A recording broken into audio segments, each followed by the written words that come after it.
Hey guys, Fallen here. Age of Mythology Retold is going to be released today. Many of you probably already have bought the premium version and have been playing campaigns or practicing games on ladder during the last week of early access.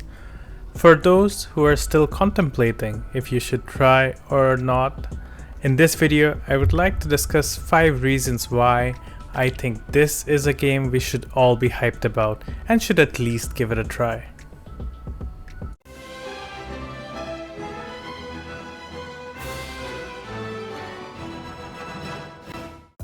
Age of Mythology was the last released game in the Age series. Even though it was sort of a spin-off, it was widely acclaimed for its graphics, story, gameplay, and features. Its campaigns, while a bit outdated now, are still considered as one of the best in any real-time strategy game. Retold starts from that as the base and builds up, improving on graphics, gameplay, adding in things like resource allocation automation, villager auto-queue, military auto-queue, etc. This makes it one of the easiest Age games to pick up and play, even for those that are new to the RTS genre. Now, I would note that there were some questions regarding 2 big aspects of the game during the beta test. First, the voice acting. You cannot ignore the omens, Arcantos. Lord Poseidon's displeasure is clear. We must help break the siege at Troy. Troops we send now will be lucky to arrive before the fight is over. Even if they do, their only task will be to show the banner of Atlantis, not a task for an admiral. You cannot ignore the omens, Arcantos. Lord Poseidon's displeasure is clear. We must help break the siege at Troy. Troops we send now will be lucky to arrive before the fight is over. Even if they do, their only task will be to show the banner of Atlantis, not the task for an admiral. You cannot ignore the omens, Arcantos. Lord Poseidon's displeasure is clear. We must help break the siege at Troy. Troops we send now will be lucky to arrive before the fight is over. Even if they do, their only task will be to show the banner of Atlantis, not a task for an admiral. Mostly the cutscenes. Many found the voice acting a bit flat in those.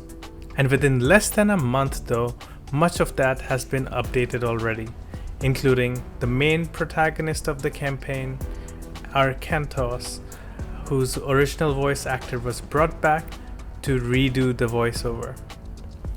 This shows the commitment of the development team to make the game successful and deliver the product people expected. Making any such changes at last minute is nothing to scoff at. It takes a lot of coordination between voice actors, editors, programmers to get it all in place and ready by pre-launch. Same for the graphics related to gods.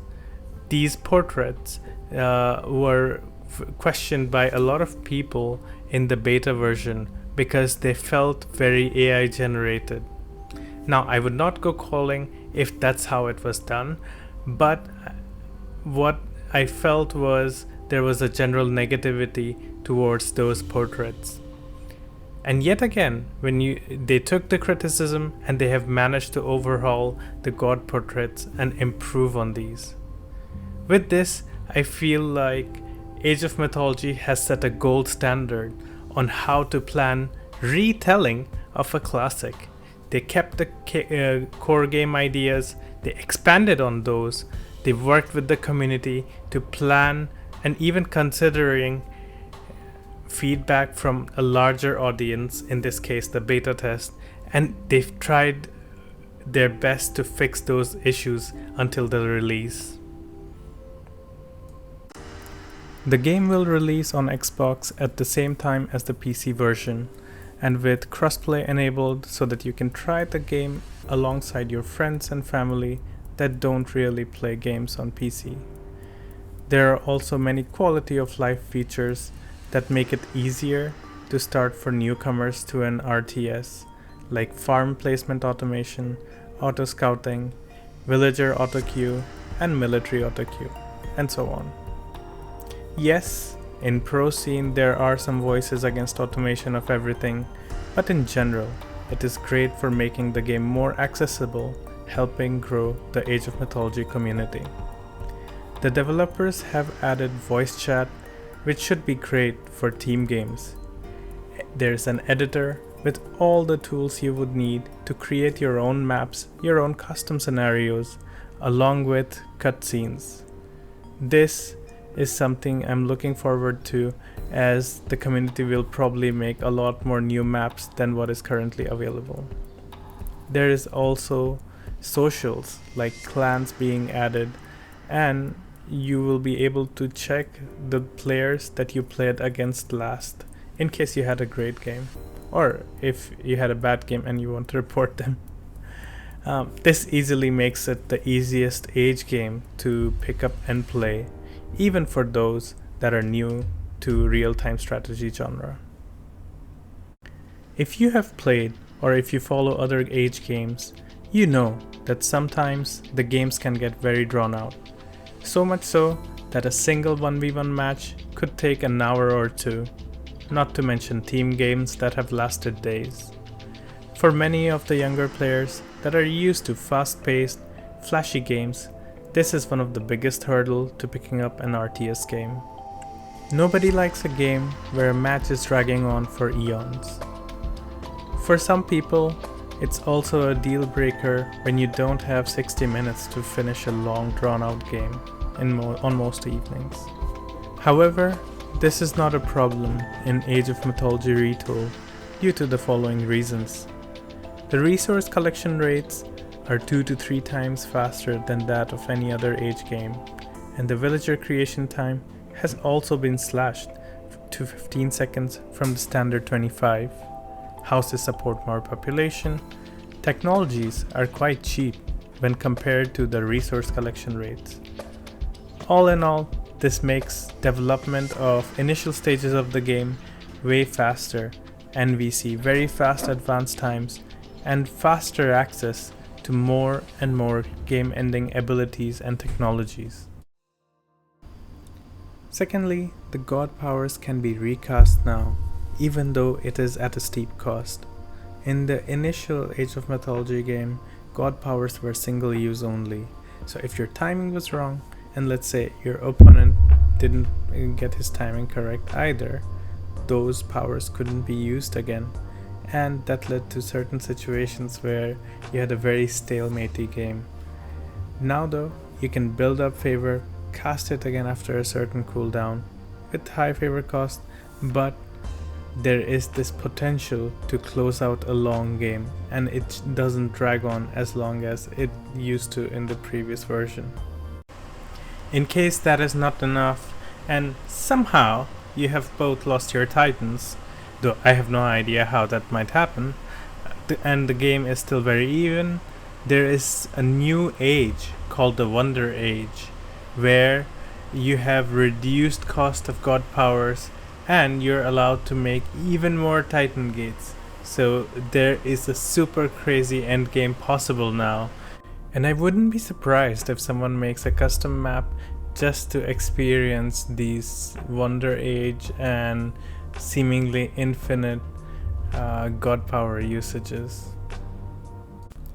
Now, one of the best ways to kill a game is not providing it constant updates, not changing those balance issues that keep arising, and not keeping the gameplay fresh for people who are dedicating their long hours grinding the game. Some games like Dota 2 have done this really well. I know there will be criticisms and naysayers, but they have redesigned the game bottom up every few years, and every time I go back to it, it feels like a completely new game. Or let's talk about something more closer.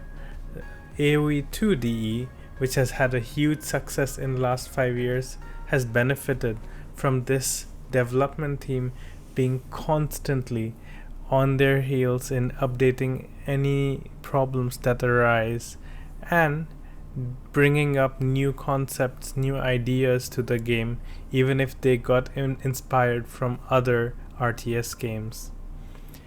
They have redesigned this Indian civs from one civ into something that incorporates the whole subcontinent. They have constantly added new campaigns along with new releases. Overall, what I would say is the development team for Age of Mythology Retold is not afraid to take risks. They are proactive in trying to look for new ideas, and I think they have a lot of material to build on where the original game left off. Of course, they are still planning to release the Chinese Pantheon at some point, and I assume that will come up as a DLC. But they also have a clear path where they would not just add new gods to existing pantheons, again refreshing the gameplay for each pantheon as they have done for the Norse by adding Freyr. We would probably also see them adding new pantheons, maybe some Asian ones like Japanese, again Indian ones. Hindu mythology is very deep, and maybe they will be bringing up some gods from there, or some have also floated ideas of Native American pantheon, and I am not sure how that will turn out. Maybe you will have to sacrifice to gain favor of gods in that case, and it's an interesting idea. Overall, it is one of the few studios that keeps pricing strategy kind of realistic. A lot of other games I have seen, when they come up with a re-release of a game, they charge you full price, and then anything extra also gets additional charges on top of that. Here, maybe if you play the game for 2-3 years actively, and you buy all the expansions, then the total price comes to closer to what AAA titles charge you these days. So definitely it's a good game to pick up. Even if you are going to play it just for the campaigns, I would recommend it. However, there is one final point here that I would like to make, that the constant support is not just coming from the game developers, but since they have added a fully open mod center, a great editor tool, I expect there to be a lot more custom maps, a lot more custom scenarios, and a lot of ports. For example, Lord of the Rings port, which is a very specific scenario and a map, to maybe come here in a future date.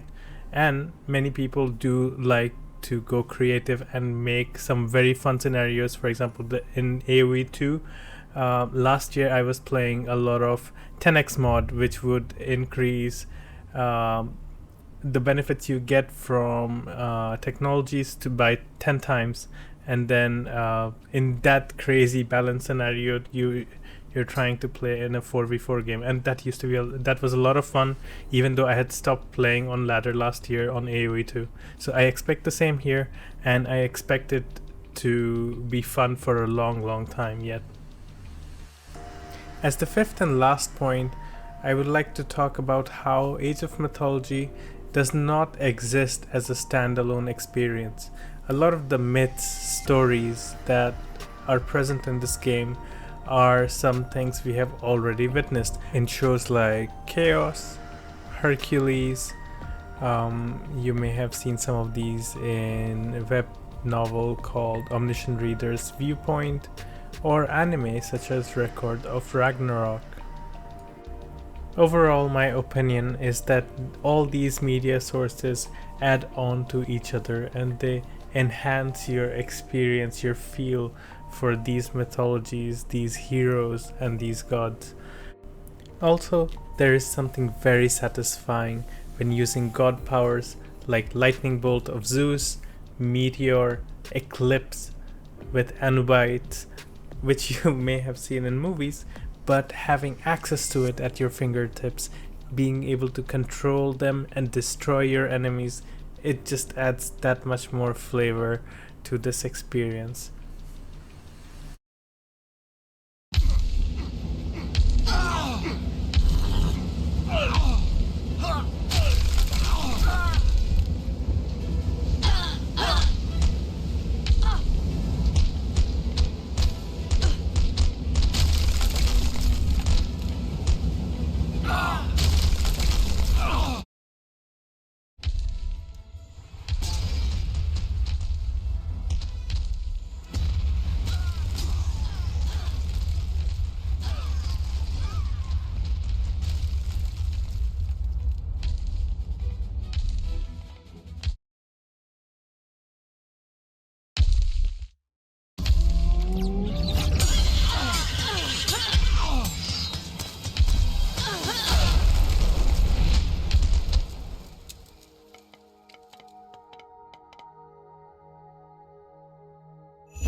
Finally, as a summary, what I would say is Age of Mythology Retold seems to have something for everyone.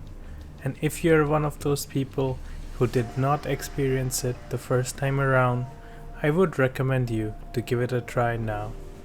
The original Age of Mythology game felt like it was set towards a niche of players who had already experienced the Age of Empires franchise, and it was for them to experience something epic, whether it was myth unit abilities, hero abilities, or outright game-breaking god powers, which was very different from the monotonous fight of AoE 2, for example. This time around though, it feels they are trying to appeal to a broader audience. The game is far more accessible for new players, and it's easier to share, discuss, and even stay in contact with your friends and family while you're in game. If you do pick it up, I will be posting 1 to 2 videos on basics of the game every week, and will have some notes on the campaign and as I play through them on Titan difficulty. Again, it's been more than a decade since I played through this campaign, but I will try to learn along with you and share any tips and tricks that I see while playing this. Please feel free to subscribe if this is something you would be interested in. Thank you, and see you on the next one.